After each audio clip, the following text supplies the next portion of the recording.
আরও আপনাদেরকে স্বাগতম জানাই। তো আজকে আমরা বেঙ্গলি পাড়াগুজির ল্যাঙ্গুয়েজ স্কিল নিয়ে আমরা আলোচনা করব, ভাষাগত দক্ষতা। এর সঙ্গে, সঙ্গে আপনাদের সেকেন্ড ল্যাঙ্গুয়েজ যাদের ইংলিশ রয়েছে বা ফার্স্ট ল্যাঙ্গুয়েজ ইংলিশ রয়েছে তাদেরও কিন্তু যথেষ্ট হেল্প হবে আজকের এই ক্লাস থেকে। কারণ প্যাডাগজি টপিকটা ইংলিশ এবং বাংলায় দুটো আ ল্যাঙ্গুয়েজই আমাদের আসে। বাংলাতেও আপনার আছে তাই আপনি ভিডিওটা দেখছেন।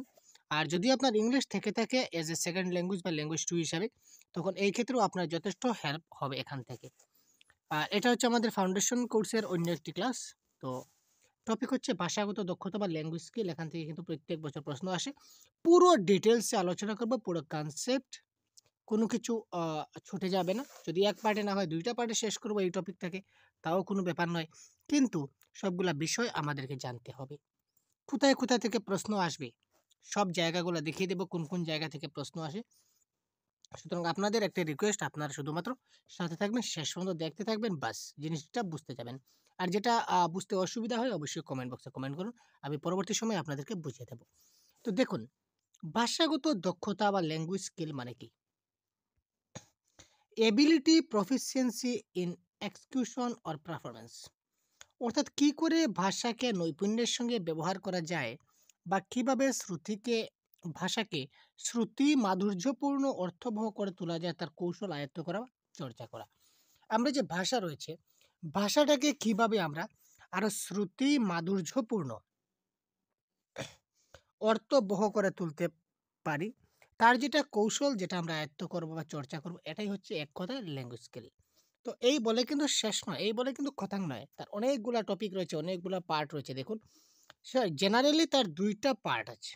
জেনারেলি ভাষাগত দক্ষতার কয়টা ভাগ আছে? ২ টা ভাগ। একটা হচ্ছে গ্রহণধর্মিতা। গ্রহণধর্মিতাকে বলা হয় রিসেপটিভ ফাংশন। গ্রহণধর্মিতা অর্থাৎ রিসিপটিভ ফাংশন, যেটা আপনি রিসিভ করবেন, যেটা আপনি গ্রহণ করবেন। ঠিক আছে? আরেকটা হচ্ছে প্রকাশধর্মিতা বা প্রোডাক্টিভ। প্রকাশধর্মিতা বা এক্সপ্রেসিভ। ঠিক আছে? তো এই প্রকাশধর্মিতার আরেকটা নাম আছে যেটাকে আমরা বলতে পারি উৎপাদনমূলক বা প্রোডাক্টিভ। ঠিক আছে? একটা হচ্ছে গ্রহণধর্মিতা, এটা হচ্ছে রিসেপটিভ ফাংশন। আরেকটা হচ্ছে গ্রহণধর্মিতা মানে প্রকাশধর্মিতা। তো প্রকাশধর্মিতার আরেকটি নাম রয়েছে উৎপাদনমূলক ধর্মিতা, বা এটাকে ইংলিশে যদি বলি তাহলে বলব প্রোডাক্টিভ অথবা এক্সপ্রেসিভ ফাংশন। ঠিক আছে? Next slide. দেখুন, এবার হচ্ছে গ্রহণধর্মিতা বা রিসিপটিভ ফাংশন মানে কি? আমরা তো বললাম যে ২ টা পার্ট রয়েছে। একটা হচ্ছে রিসিপটিভ, একটা হচ্ছে এক্সপ্রেসিভ বা প্রোডাক্টিভ। তো এবার কথা হচ্ছে রিসিপটিভ কি? গ্রহণধর্মিতাটা কি? যা কিছু বলা হয়েছে তা বুঝার ক্ষমতা। যা কিছু বলা হয়েছে, ability to understand spoken language. অর্থাৎ একজনে কোনো একটা কিছু বলল, সেটা আমি বুঝার ক্ষমতা থাকতে হবে। এটা হচ্ছে গ্রহণধর্মিতা। তো আমি বুঝবো কি করে? একজনে একটা কথা বলেছে, সেটা আমি বুঝবো। যা কিছু বলা হয়েছে তা বুঝার ক্ষমতা। তো আমি বুঝবো, কি করে বুঝবো? আমি যদি শুনি তাহলে না বুঝবো, অর্থাৎ শ্রবণ। আমি যদি শ্রবণ করি তাহলে না আমি বুঝবো। আমি এবার যা বলছি সেটা আপনি মনোযোগ সহকারে শুনছেন। আপনি শুনছেন, গতিকে জিনিসটাকে বুঝতে পারছেন। যদি আপনি শুনতেন না তাহলে কিন্তু আপনি জিনিসটা বুঝতে পেতেন না। ঠিক আছে ভাই? ক্লিয়ার হচ্ছে? লিখিত ভাষাকে বুঝার ক্ষমতা। ঠিক আছে? Ability to understand written language. এটা হচ্ছে গ্রহণধর্মিতার ২ টা ফাংশন।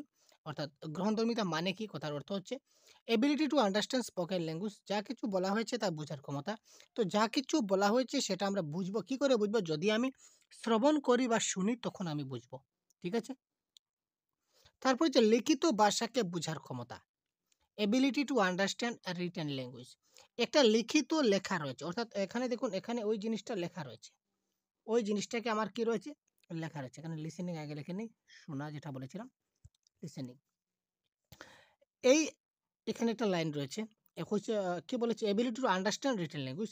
ওই রিটেন ল্যাঙ্গুয়েজকে আমাকে আন্ডারস্ট্যান্ড হতে হবে বা বুঝতে হবে যে এখানে কি লেখা আছে।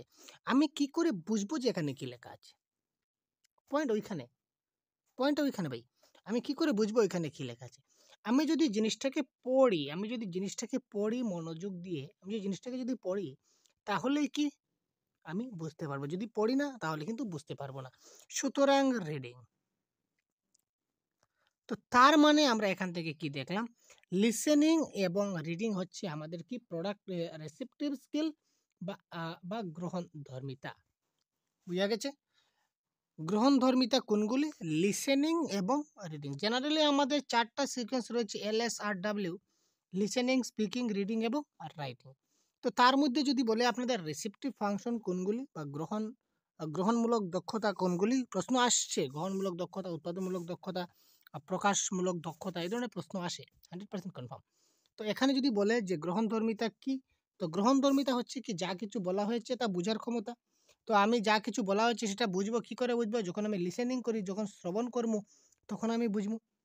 লিখিত ভাষাকে বোঝার ক্ষমতা, লিখিত যা রয়েছে সেটাকে আমি বুঝবো কি করে বুঝবো? যখন আমি রিডিং করি, যা লেখা রয়েছে তা যদি আমি পড়ি তখনই না বুঝবো এখানে কি লেখা আছে। সুতরাং এল এবং আর হচ্ছে কি আমার গ্রহণধর্মিতা বা রেসিপটিভ স্কিল। নেক্সট, উৎপাদনমূলক দক্ষতা বা প্রকাশধর্মিতা, প্রোডাক্টিভ অর এক্সপ্রেসিভ ফাংশন। বলার মাধ্যমে বক্তব্যের বিষয়কে প্রকাশ করা। Ability to express ideas in speech, আমি স্পিচের মাধ্যমে বা বক্তৃতার মাধ্যমে আমি আমার যে কথা রয়েছে সেটাকে আমি প্রকাশ করব, যেটি স্কুল প্রকাশধর্মিতা। বক্তৃতার মাধ্যমে আমি কি করব? প্রকাশ করব। তার মানে কি এখানে স্পিকিং হচ্ছে কথন, কথন যাকে বলা হয় কথন। স্পিকিং মানে কি? কথন। অর্থাৎ এখানে কথন হচ্ছে কি আমাদের প্রকাশধর্মিতা বা প্রকাশমূলক দক্ষতা বা উৎপাদনমূলক দক্ষতা, প্রোডাক্টিভ স্কিল বা এক্সপ্রেসিভ স্কিল যদি বলি তাহলে এটা কি? এটা হচ্ছে কি স্পিকিং। লিখিতভাবে কোনো বক্তব্যকে প্রকাশ করা।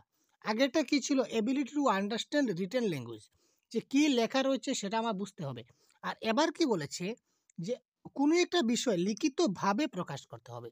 Ability to express idea in writing, অর্থাৎ কোনো কিছু লিখে আমি সেটাকে প্রকাশ করব।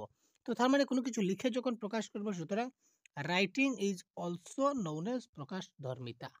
ঠিক আছে? তো তার মানে আমি এখানে কি পেলাম? স্পিকিং, স্পিকিং অ্যান্ড কি পেলাম? রাইটিং।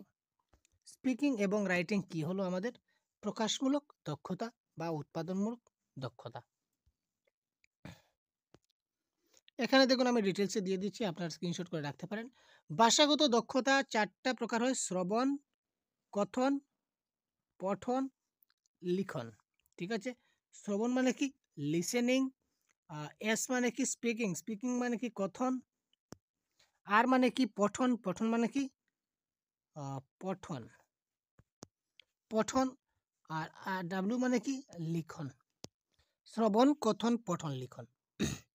তার মধ্যে শ্রবণ এবং পঠন, শ্রবণ এবং পঠন হচ্ছে কি আমাদের গ্রহণধর্মিতা, রিসিপটিভ যাকে আমরা বলতে পারি, রিসিপটিভ যাকে আমরা রিসিভ করি। আর প্রকাশমূলক দক্ষতা মানে প্রোডাক্টিভ কোনগুলো আমরা দেখলাম? কথন এবং লিখন। দেখলাম তো কি করে হলো? এই জিনিসটা খুব ভালো করে দেখে নিন, স্ক্রিনশট করে রেখে দিন ভাই, খুব ইম্পর্টেন্ট, খুব কাজে লাগবে। অতি গুরুত্বপূর্ণ পয়েন্ট আমি এখানে কিন্তু ডিসকাস করছি। এবার দেখুন, গ্রহণধর্মিতা বললে কি হয়? শ্রবণ এবং পঠন। আর প্রকাশধর্মিতা হলে কথন এবং লিখন। কারণ যখন আমরা শুনবো তখন আমরা রিসিভ করব, যখন আমরা লিখিত ভাষা কি রয়েছে সেটা যদি বুঝতে চাই, গ্রহণ করতে চাই, তখন পড়তে হবে। আর যখন আমি কিছু বলবো তখন সেটাকে কি করব? প্রকাশ করব। হয়তো কিছু বলে প্রকাশ করবো, নতুবা কোনো কিছু লিখে প্রকাশ করবো। আমি এখানে কোনো কিছু জানাতে চাই, আমি কি করে জানাবো? হয়তো আমি মুখে বলবো, এমন কিছু কথা আছে যে আমি বলতে পারছি না, কিন্তু আমি একটা চিরকুট বা একটা কাগজে আমি আপনাকে লিখে আমি দিয়ে দিলাম, সেটা দেখে আপনি আমার মনের কথাটা বুঝে নিতে পারলেন, আমার মনের কথাটা প্রকাশ হয়ে গেল। ঠিক আছে? That is called প্রকাশধর্মিতা।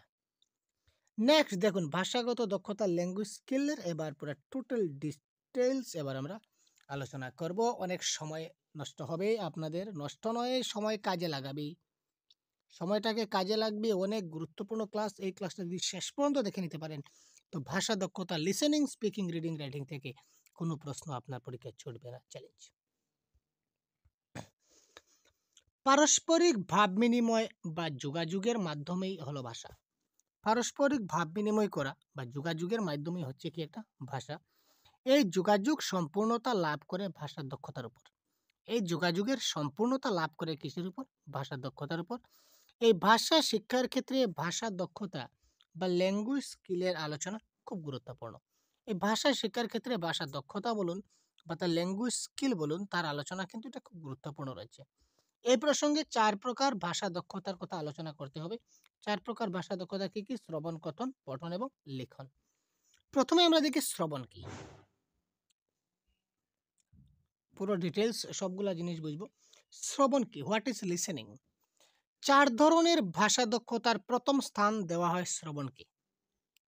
প্রথমে ছিল না? শ্রবণ, কথন, পঠন, লিখন বলতে শ্রবণ কথা কখন এসেছে? প্রথমে।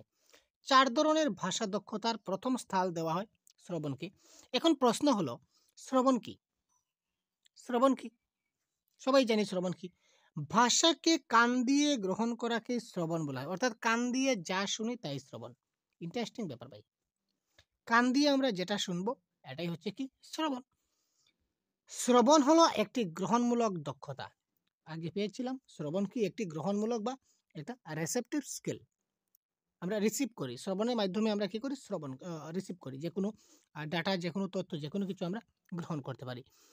ভাষা শেখার ক্ষেত্রে এটিকে যোগান হিসাবে বিবেচনা করা হয়। ভাষা শেখার ক্ষেত্রে এটিকে একটা ইনপুট হিসেবে ব্যবহার করা হয়।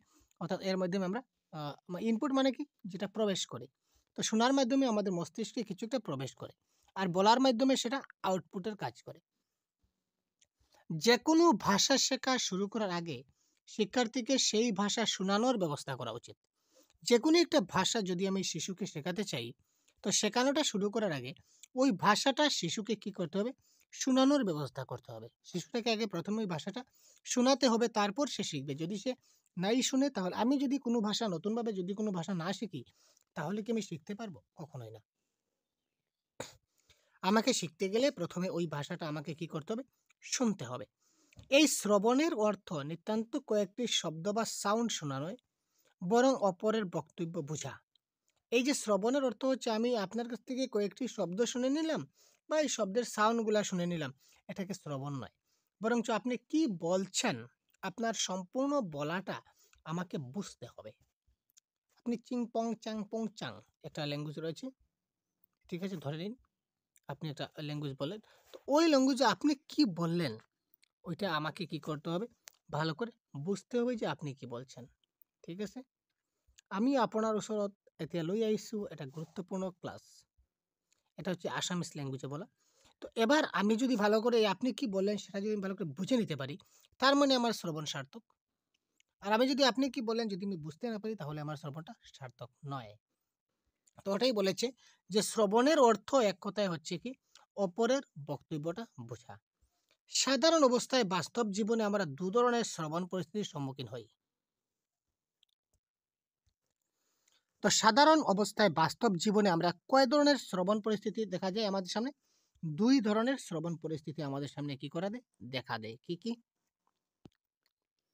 একটা হচ্ছে পারস্পরিক ক্রিয়া প্রতিক্রিয়া ছাড়া শোনা বা একমুখী শ্রবণ প্রক্রিয়া, ওয়ান ওয়ে কমিউনিকেশন।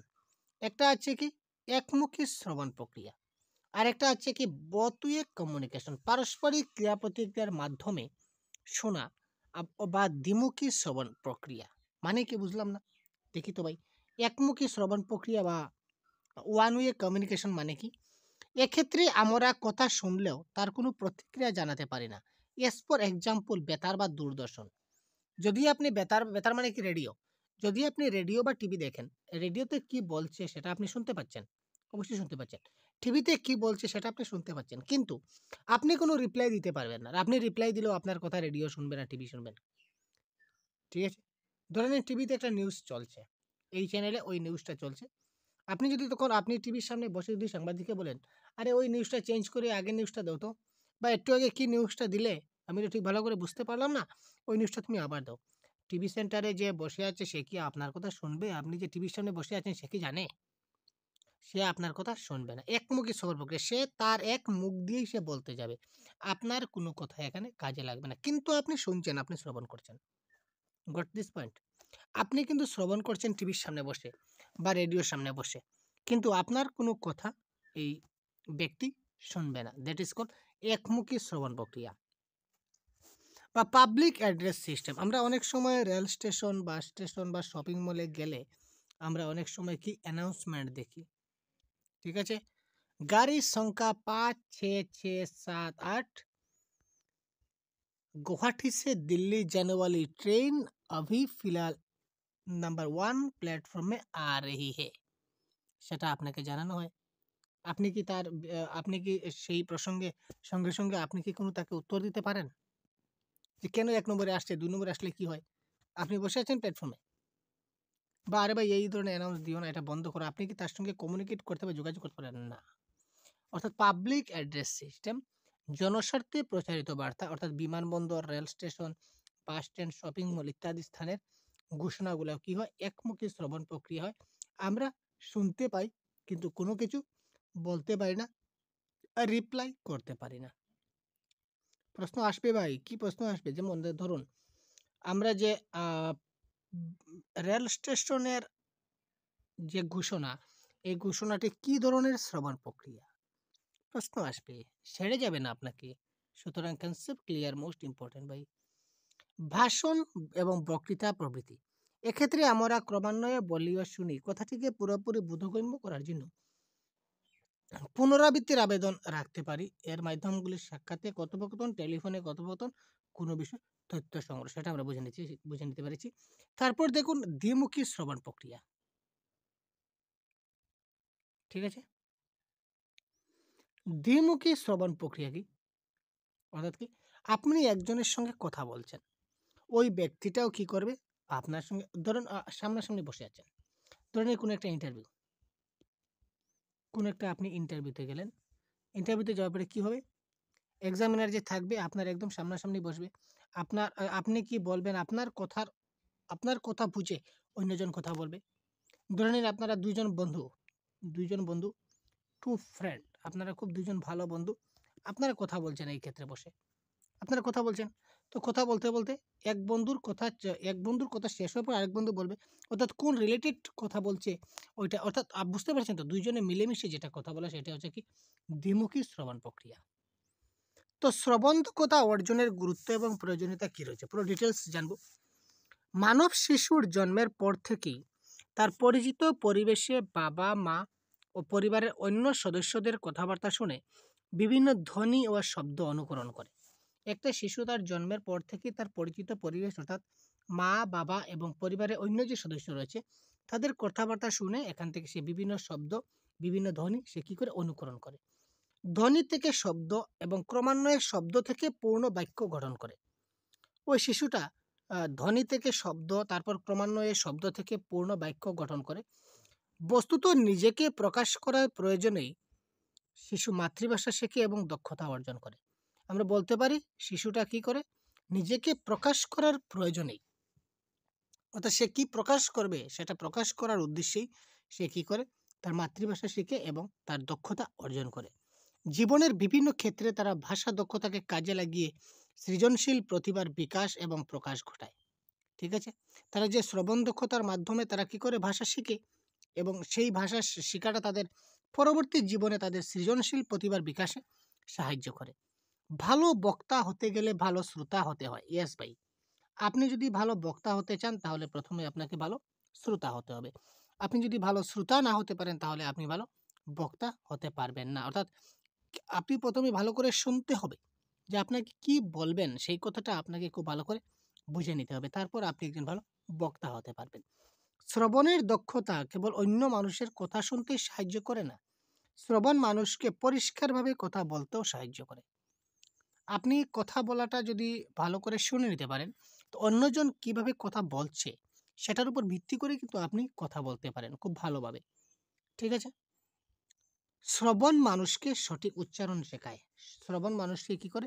সঠিক উচ্চারণ শেখায়। উচ্চারণের ক্ষেত্রেও কিন্তু আমরা অনেক সমস্যায় পড়ি। অনেক ভাষার, অনেক ল্যাঙ্গুয়েজের অনেক সমস্যা রয়েছে যেটা শ্রবণ আমাদেরকে সাহায্য করে।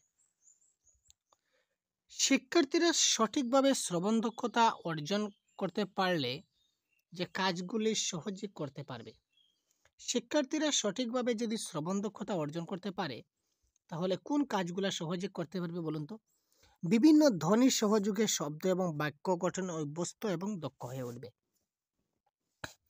বিভিন্ন ধ্বনির সহযোগে বিভিন্ন ধ্বনির সহযোগে তারা শব্দ এবং বাক্য গঠনে অভ্যস্ত এবং দক্ষ হয়ে উঠবে। শিখন কার্যক্রমে সাফল্য অর্জন করতে পারবে। শিখন যেটা কার্যক্রম রয়েছে ওই শিখন কার্যক্রমে তারা সাফল্য অর্জন করতে পারবে, অর্থাৎ শিখতে তারা খুব তাড়াতাড়ি শিখতে পারবে। যে কোনো বিষয় শুনে উপলব্ধি করে তা শুদ্ধভাবে প্রকাশ করতে পারবে। যে কোনো বিষয় তারা শুনবে এবং শুনে জিনিসটাকে উপলব্ধি করে তারা কি করতে পারবে? শুদ্ধভাবে সেটাকে প্রকাশ করতে পারবে। সৃজনশীল কর্মকাণ্ডে ভাষা ব্যবহারের মধ্য দিয়ে সে ভাষার ব্যবহারিক দক্ষতা অর্জন করবে। বক্তব্য পরিবেশনে যথার্থ স্বরপক্ষেপণ এবং দেহভঙ্গি প্রদর্শনে সক্ষম হবে। শ্রবণ দক্ষতা যদি ভালো করে অর্জন করতে পারে, তো ওই জিনিসগুলো তারা খুব ভালো করে করতে পারবে। এবার দেখি শ্রবণ দক্ষতা অর্জনে শিক্ষার্থীদের সমস্যা কি। বিদ্যালয়ে শ্রবণের প্রতি তেমন দৃষ্টি দেওয়া হয় না। যে স্কুল কলেজগুলো রয়েছে, বিদ্যালয়, এখানে শ্রবণের প্রতি তেমন দৃষ্টি দেওয়া হয় না। ঠিক আছে, তুমি বলো, তুমি লেখো, এটার উপরে বেশি দৃষ্টি দেওয়া হয়। তুমি কতটুকু শুনছো সেটার উপরে ডিপেন্ড দেওয়া হয় না, বা তেমন দৃষ্টি দেওয়া হয় না স্কুল লেভেলে। যার কারণে শিশুরা শ্রবণ দক্ষতা অর্জন করতে তাদের সমস্যা দেখা দেয়। শ্রবণ দক্ষতা বৃদ্ধির সহায়ক উপকরণের অভাব। শ্রবণ দক্ষতা বৃদ্ধির জন্য যে সকল উপকরণের প্রয়োজন রয়েছে, শ্রবণ দক্ষতার যে টিএলএম গুলা রয়েছে স্পেশাল, এইগুলার কিন্তু অভাব রয়েছে। দীর্ঘ শ্রবণ এবং দীর্ঘ সময় ধরে শুনলে ক্লান্তি আসে, এটাও একটা প্রশ্ন। আমরা অনেকক্ষণ ধরে কোনো কিছু শুনলে বা আমাদের কি আসে? ক্লান্তি আসে, বোরিং, আমরা যেটা বলি বোরিং চলে আসে, ভালো লাগছে না এত লম্বা ক্লাস। যেমন আজকের ক্লাসটা আমরা দীর্ঘ করছি, আপনাদের বোরিং হয়তো অনেকের আসতে পারে, ভালো লাগছে না, কিন্তু ভাই একটু বোরিং ফিল না করে যদি শেষ পর্যন্ত দেখতে থাকুন, তাহলে এখান থেকে কিন্তু আপনার যে প্রশ্নগুলো যে আসবে সিটেট পরীক্ষার কিন্তু বোরিং আপনার কেটে দেবে। শারীরিক সমস্যা এবং বধিরতা, কিছু ফিজিক্যালি কিছু সমস্যা থাকতে পারে, বা কেউ হয়তো কানে কালা রয়েছে, তারা শুনতে পাচ্ছে না, তাদের ক্ষেত্রে সমস্যা থাকতে পারে, বা প্রতিকূল পরিবেশ, তার শোনার জন্য এরকম তার কাছে কোনো পরিবেশ নাই। যে কোনো ভাষা শ্রবণের ক্ষেত্রে মনোযোগ ব্যাপারটি খুবই প্রয়োজনীয়। ইয়েস, ইয়েস, যে কোনো ভাষা শ্রবণের ক্ষেত্রে তার মনোযোগ বা অ্যাটেনশন ব্যাপারটি কিন্তু খুবই প্রয়োজনীয়। শ্রবণ দক্ষতার জন্য অনেক বেশি মনোযোগ দিতে হবে। শ্রবণ দক্ষতার জন্য তাকে কি করতে হবে? অনেক বেশি মনোযোগ দিতে হবে। মনোযোগ যদি ভালো করে না দিতে পারে, তাহলে তার শ্রবণ দক্ষতা হলো না। শিশুদের শোনার দক্ষতা বাড়ানোর উপায় কি? শ্রবণ দক্ষতা বাড়ানোর উপায় কি? শ্রবণ দক্ষতা অর্জন করতে হলে মনোযোগ দিয়ে শুনতে হবে এবং শোনার আগ্রহ বাড়াতে হবে। শ্রবণ দক্ষতা যদি সে অর্জন করতে চায়, তো শ্রবণ দক্ষতাটা অর্জন করতে হলে মনোযোগ দিয়ে শুনতে হবে এবং শোনার আগ্রহটা বাড়াতে হবে। শোনার আগ্রহটাকে বাড়াতে হবে। এজন্য গৃহ পরিবেশের নিকটজনের, বিশেষ করে মা বাবার ভূমিকা গুরুত্বপূর্ণ। এক্ষেত্রে তার গৃহ পরিবেশ রয়েছে, এই ক্ষেত্রে তার নিকটজনের, যেটা বিশেষ করে তার মা বাবার ভূমিকা গুরুত্বপূর্ণ। মা বাবাই তাকে শোনার কাজে সাহায্য করতে পারেন অনেক বেশি। শিশুর ক্ষেত্রে তাদের কথা বলতে হবে এবং কথা বলার সুযোগ সৃষ্টি করতে হবে। শিশুর ক্ষেত্রে তাদের কথা বলতে হবে এবং কথা বলার সুযোগ সৃষ্টি করতে হবে। বিদ্যালয়ের আনুষ্ঠানিক পরিবেশে শিক্ষক সচেতনতার সঙ্গে আকর্ষণীয় করে পাঠ উপস্থাপন করবেন, যেন শিক্ষার্থীর কাছে বিষয়টি শুনতে ভালো লাগে এবং তারা উপলব্ধি করে আত্মস্থ করতে পারে। বিদ্যালয়ে আনুষ্ঠানিক পরিবেশে শিক্ষক কি করবেন? সচেতনতার সঙ্গে আকর্ষণীয় করে একটা পাঠ উপস্থাপন করবেন, যেন শিক্ষার্থীর কাছে বিষয়টা শুনতে কি লাগে? ভালো লাগে। বিদ্যালয়ে এমনভাবে শিক্ষক মহাশয় ক্লাস করবেন, একটা আকর্ষণীয় ক্লাস করবেন, অর্থাৎ শিক্ষার্থী শুনতে যাতে ভালো লাগে, শুনতে আরাম লাগে, এই ধরনের ক্লাস তিনি করবেন, যার ফলে শিক্ষার্থীরা কি করবে? তাদের শোনার প্রতি তাদের ইন্টারেস্ট বৃদ্ধি পাবে। শোনার ক্ষেত্রে শিক্ষার্থীরা কোনো সমস্যার সম্মুখীন হচ্ছে কিনা না, সেই বিষয়ে শিক্ষককে দৃষ্টি দিতে হবে। শোনার ক্ষেত্রে, শ্রবণের ক্ষেত্রে শিক্ষার্থী, তারা যে শুনছে, কানে শুনছে, এই ক্ষেত্রে শিক্ষার্থীর কোনো সমস্যা হচ্ছে কিনা না, সেই বিষয়ে শিক্ষককে কি করতে হবে? দৃষ্টি দিতে হবে। এক্ষেত্রে শারীরিক, মানসিক বা পরিবেশগত সমস্যা থাকতে পারে, যেমন শিক্ষার্থীর শ্রবণ ইন্দ্রিয়ের ত্রুটি, অমনোযোগ, অনাগ্রহ, জড়তা, শঙ্কা প্রভৃতি। শিক্ষার্থী শুনতে পাচ্ছে কিনা না, সেই বা শুনতে আরাম পাচ্ছে কিনা না, ভালো লাগছে কিনা না, এইদিকে শিক্ষক মশাই একটু গুরুত্ব দিতে পারেন। এক্ষেত্রে তার শারীরিক, মানসিক বা পরিবেশগত সমস্যা থাকতে পারে, যেমন আহ শিক্ষার্থীর শ্রবণ ইন্দ্রিয়ের ত্রুটি। শ্রবণ ইন্দ্রিয় মানে কি? যেটি শুনতে পায়, মানে কান, কানে সমস্যা রয়েছে। অমনোযোগ, তার কি রয়েছে? তার মনোযোগ নাই। শিক্ষক মশাই তাকে মনোযোগ দেবেন। অর্থাৎ তার মনোযোগ বৃদ্ধির জন্য যা করতে হবে, অনাগ্রহ, তার আগ্রহ নাই, তাকে আগ্রহ ইন্টারেস্ট বাড়াতে হবে তার শোনার প্রতি। জড়তা বা শঙ্কা, সে ভয় পাচ্ছে, তার ভয়টাকে কি করতে হবে? দূর করতে হবে। শিক্ষণ কার্যাবলীতে শোনার গুরুত্ব প্রয়োজনীয়তা উপলব্ধি করে শিক্ষককে অত্যন্ত সচেতনতার সঙ্গে এসব সম্ভাব্য সমস্যা চিহ্নিত করে শ্রবণ দক্ষতা অর্জনে শিক্ষার্থীদের সহায়তা। কারণ একজন শিক্ষক তিনি জানেন যে শ্রবণের কতটুকু গুরুত্ব রয়েছে, কতটুকু প্রয়োজনীয়তা রয়েছে। এই এজ এ শিক্ষক তিনি যেহেতু জানেন যে শোনার গুরুত্ব এবং অপ্রয়োজনীয়তা কতটুকু রয়েছে, ওই জিনিসটাকে উপলব্ধি করে শিক্ষককে অত্যন্ত সচেতনভাবে সেই সমস্যাটা সমাধান করে শ্রবণ দক্ষতা অর্জনে শিক্ষার্থীদের সহায়তা দিতে হবে। ভালোভাবে শোনার জন্য প্রয়োজনীয় পরিবেশ সৃষ্টি করে বিষয়বস্তু আয়ত্ত করার জন্য শিক্ষক অনুশীলন কার্যক্রমের ব্যবস্থা করবেন। ভালোভাবে শোনার জন্য প্রয়োজনীয় একটা পরিবেশ তিনি সৃষ্টি করবেন এবং বিষয়বস্তু আয়ত্ত করার জন্য শিক্ষক অনুশীলন কার্যক্রমের কি করতে পারেন? তিনি ব্যবস্থা। তো দেখুন, শ্রবণ সম্বন্ধে আমরা কোন কোন পয়েন্টগুলো দেখলাম, পয়েন্টগুলো একবার দেখে নিই। It helps in permanent learning, এটা পার্মানেন্টলি শিখনে আমাদের সাহায্য করে। যে জিনিসটা আমরা খুব ভালো করে শুনে নেব, সেটা আমাদের মাথায় মস্তিষ্কে থাকবে, সেটা আমাদের শিক্ষা হয়ে গেল। It is fundamental to the entire process of mastering, পুরোপুরি আয়ত্ত করা। অ্যান্ড ইউজিং এ ল্যাঙ্গুয়েজ, যেটা আমরা খুব ভালো করে শুনে নেব, সেটাকে আমরা পুরোপুরি আয়ত্ত করে নেব এবং সেটাকে আমরা ভাষায় ব্যবহার করতে পারি শ্রবণের মাধ্যমে। It helps to understand and act according to the emotional stage of the speaker.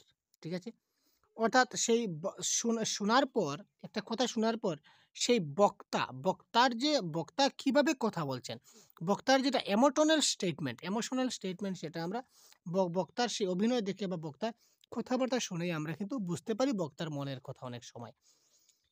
It is the stepping stone of action, yes বড়িয়া। It helps to communication purpose, it's বহুত বড়িয়া, এটা সবচেয়ে highlighted point. It helps to communication purpose, ঠিক আছে। এটা আমাদের কি করে? যোগাযোগ স্থাপনের একটা মাধ্যম। শ্রবণের মাধ্যমে আমাদের কি হয়? যোগাযোগ স্থাপনটা বিল্ড হয়, বড়িয়া হয়। আমরা যত ভালো যোগাযোগ ব্যবস্থা স্থাপন করতে পারবো, তত আমাদের ক্ষেত্রে তাতেই মঙ্গল হবে, ভালো হবে। ঠিক আছে, আর সে যোগাযোগ সম্পর্কটা স্থাপন করতে গেলে আমাদের লিসেনিং বা শ্রবণ অত্যন্ত জরুরি। তো শ্রবণের প্রকারভেদ আমরা আগে দেখলাম। দেখুন, ইন্টারেক্টিভ বা অ্যাক্টিভ, আমরা আগে যে দেখেছিলাম সেটা দ্বিপাক্ষিক শ্রবণ। তারপর হচ্ছে নন ইন্টারেক্টিভ মানে একপাক্ষিক শ্রবণ, একটু আগে যেটা বলছিলাম। ইন্টারেক্টিভ শ্রবণ মানে কি? দ্বিপাক্ষিক শ্রবণ মানে কি? একজনের বার্তা অন্যজনের কাছে পৌঁছে যায়, একজনের বার্তা অন্যজনের কাছে পৌঁছে যায়, টু এ কনজারভেশন। আপনি আমাকে কিছু বলছেন, একদম সামনাসামনি ফেস টু ফেস বসে আছি, ঠিক আছে, সামনাসামনি বসে আছি, আপনি কিছু বলছেন, আমার কানে পৌঁছে গেল, আমার কাছে, আমি কিছু বললাম, আপনার কাছে পৌঁছে গেল। দ্যাট ইজ অল দ্বিপাক্ষিক শ্রবণ বা ইন্টারেক্টিভ শ্রবণ। It's provide feedback and response, সামনাসামনি কথা বলা বা ইন্টারভিউ, এটা কি করে? আমরা ফিডব্যাক পেতে পারি, ফিডব্যাক দেওয়া যায়। অর্থাৎ আপনি একটা কথা বলছেন, আমি সেই কথাটার ফিডব্যাক দিতে পারি, না স্যার এটা এরকম না, এটা তো এরকম বলছেন, ঠিক আছে, কিন্তু আসলে এটা এরকম না, এটা এরকম হলে ভালো হয়। বা আপনি আমার কথা রেসপন্স দিতে পারেন, আমি আপনাকে রেসপন্স দিতে পারি সামনাসামনি। যেমন সামনাসামনি কথা বলা বা ইন্টারভিউ, এগুলি হচ্ছে কি ইন্টারেক্টিভ বা দ্বিপাক্ষিক শ্রবণের এক একটি উদাহরণ। তারপর নন ইন্টারেক্টিভ মানে কি? একপাক্ষিক শ্রবণ। তো একপাক্ষিক শ্রবণ মানে কি? একজনের কথা শ্রোতার কাছে স্বাভাবিক ভাষায় এসে পৌঁছায়, ওয়ান ওয়ে কনজারভেশন। একজন কথা বলছে, তার কথাটা যে শুনছে তার কাছে স্বাভাবিকভাবেই, ন্যাচারালি বা নর্মালি এসে তার কাছে পৌঁছাবে, কিন্তু সে কোনো রিপ্লাই দিতে পারবে না। রিপ্লাই দিলে কথাটা যে যার কাছ থেকে শুনছে সে কিন্তু কোনো রিপ্লাই দিতে পারবে না। যেমন কিভাবে? সিনেমা, টিভি, রেডিওর বিষয়ে শ্রবণ করা, অথবা কোনো রকম ঘোষণা শোনা ইত্যাদি। আমরা আগে যে কথা বলেছিলাম যে সিনেমা, টিভি, রেডিওর যে কোনো বিষয় যদি আমরা শ্রবণ করি, সেটা শ্রবণ করছে, ঠিক আছে, আমাদের কানে এসে পৌঁছাচ্ছে, কিন্তু আমার কথা আমি যদি বলি, আরে ভাই কি বলেন, আরেকবার বলুন না, রেডিও কি শুনবে? কোনো রকম ঘোষণাও কিন্তু জেনারেলি পাবলিক অ্যানাউন্সমেন্টে রাস্তা দিকে মাইক নিয়ে জুড়ে জুড়ে চিৎকার করে করে ঘোষণা দিয়ে যাচ্ছে। আমি ঘরে বসে ঘোষণাটা শুনছি, যদি বলি আরে ভাই কি বলছেন, একটু জুড়ে বলুন, আসতে বলুন, সে কি আমার কথা শুনবে? সে তার ঘোষণা দিয়ে দিয়ে চলে গেছে। ঠিক আছে, সুতরাং এই দুটা হচ্ছে কি একপাক্ষিক শ্রবণ, দ্বিপাক্ষিক শ্রবণ, একটু মাথায় রাখবেন।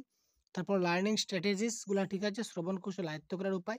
এটা হচ্ছে আমরা কি তথ্য আহরণ সম্পর্কিত কৌশল। আমরা শ্রবণ কেন করি? বিশেষ বিশেষ তথ্য সংগ্রহের জন্য একাগ্রভাবে মনোনিবেশ করতে হয়। কোনো কিছু তথ্য সংগ্রহ করার জন্য বা কোনো কিছু তথ্য জানার জন্য আমাদের কি করতে হবে? খুব ভালো করে মনোনিবেশ করতে হবে, মনোযোগ দিতে হবে। অর্থাৎ এই যে তথ্যটার, এই যে স্ট্র্যাটেজি, এই যে কৌশল, এটার নাম হচ্ছে টপ ডাউন স্ট্র্যাটেজি। ঠিক আছে? যেকোনো তথ্য খুব ভালোভাবে আমাদের জানতে হবে, বিশেষ বিশেষ তথ্যগুলা খুব ভালোভাবে জানার জন্য যেটা আমি শ্রবণ করব, এটা হচ্ছে টপ ডাউন স্ট্র্যাটেজি। আর লিসেনার বেস স্ট্র্যাটেজি মানে কি? কোনো বিষয় সম্পর্কে ধারণা গঠনের জন্য শোনা, অনুমান করার জন্য শোনা, সারাংশ বোঝার জন্য শোনা। ঠিক আছে? তারপর অনেকগুলা রয়েছে। বটম আপ স্ট্র্যাটেজি বা ধারণা সংগঠন মানে কি? সেটা বাক্যের গঠন সম্বন্ধে, বাক্যের গঠন, বাক্যের ধারণা সম্পর্কে আমি জানতে পারবো। That is called bottom up strategy.